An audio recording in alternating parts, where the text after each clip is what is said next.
Most of us, and surprisingly even me, have used one of these to get rid of head lice. They're nothing new, they've been around for centuries. Entomologist Ricardo Palmer found 7 head lice on this 1500-year-old Egyptian head lice comb, and that's just one of the reasons for his 40-year love affair with lice. All warm-blooded animals have lice. That is mammals, fur animals and birds.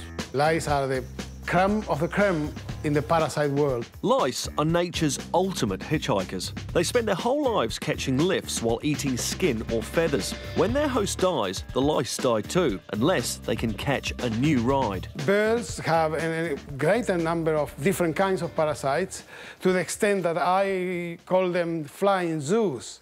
You see a bird flying and you see one thing, but if you examine it in depth, there are probably hundreds of individuals of many different groups. How many lice have you collected while you've been here at the museum? In quantity here is about 70,000 lice on slides, but they represent about 1,000 species.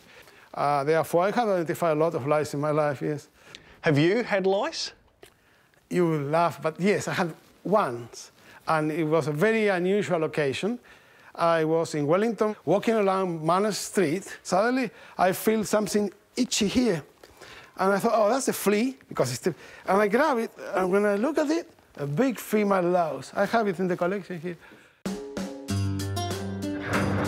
Researchers use glass slides to study the microscopic differences between the species of lice.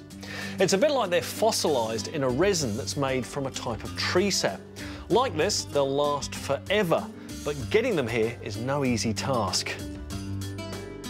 So how do you get the lice from the birds? Well, first, you get the bird. This case is a dead bird, which has been brought to the museum for someone who found it on the beach. It's a petrel. And then I just shake it. If there are lice... Stuff dropping Well, out, this is sand mostly, but, oh, there's a louse, you see? And then they go in the alcohol, and then there they are. They can't escape. Ricardo cooks the lice in a caustic solution that breaks down the muscles and dissolves internal organs. All that's left over is the skeleton. Alcohol helps remove any water from the lice, and clove oil makes the skeleton transparent, so it's easier for Ricardo to examine. The lice are then mounted in resin on a glass slide. It would take too long to dry at room temperature, so the slides are baked in an oven for 2 weeks. And then once they come out from there, they're ready to be labelled and ready to be studied. And then they last forever? For a long time, yeah. Ricardo's processed so many lice that he's become an international expert. Just by looking at a slide, he can tell the species and which kind of bird it's from, or even if it's lived on a human.